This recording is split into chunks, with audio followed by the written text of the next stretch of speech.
नमस्कार, मी पंजाब डक हवामान अभ्यासक मुक्काम पोस्ट गोळी धामणगाव तालुका शिरूर जिल्हा परभणी. 23-24 दरम्यान रिमझिम पाऊस सुरू होणार आहे म्हणून हा अंदाज लक्षात यायचा. ज्या गावाला पाऊस पडला नाही त्या गावात देखील हा पाऊस पडणार आहे म्हणून हा अंदाज देखील सर्व शेतकऱ्यांना लक्षात यायचा. राज्यातील एकंदरीत परिस्थिती बघितली तर राज्यामध्ये म्हणजे काल रात्रीपासूनच विदर्भात देखील पाऊस सुरू झाला आहे म्हणून हे देखील सर्व शेतकऱ्यांनी लक्षात घ्यायचं. पण राज्यामध्ये आता हे मध्ये 3 दिवस रिमझिम पाऊस पडणार आहे. रिमझिम पाऊस पडतच काय होणार आहे, अचानक थोडा मोठा पाऊस वाढणार आहे म्हणून हा अंदाज लक्षात द्यायचा. सर्व शेतकऱ्याला सांगू इच्छितो की हे मध्ये 23 तारखेपर्यंत ही पाऊस राहणार आहे रिमझिम स्वरूपाचा. त्याच्यानंतर 25, 26, 27, 28, 29, 30 पर्यंत परत एकदा पाऊस राहणार आहे म्हणून हा अंदाज लक्षात घ्यायचा. म्हणजे सांगायचं झालं तर एवढा जुलै महिना म्हणजे 30 जुलैपर्यंत राज्यामध्ये सगळीकडे पाऊस असणार आहे म्हणून हा अंदाज लक्षात घ्यायचा.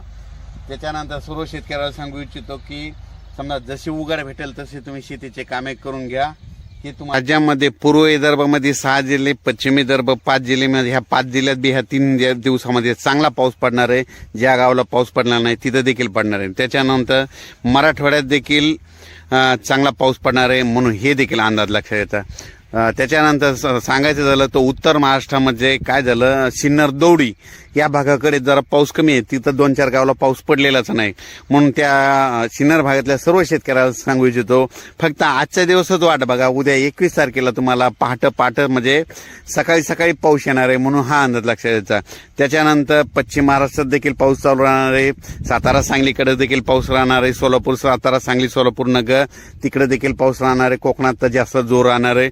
आणि सांगायचं झालं तर मुंबईला मग जास्त पाऊस पडणार आहे. म्हणजे हे पाऊस आता मध्ये 21, 22, 23 पावसाचा मुक्काम आता उत्तर महाराष्ट्राकडे जाणार आहे म्हणून हा अंदाज लक्षात घ्यायचा. म्हणजे नाशिक जिल्ह्याकडे देखील चांगल्या स्वरूपाचा पाऊस पडणार आहे म्हणून हा अंदाज लक्षात घ्यायचा.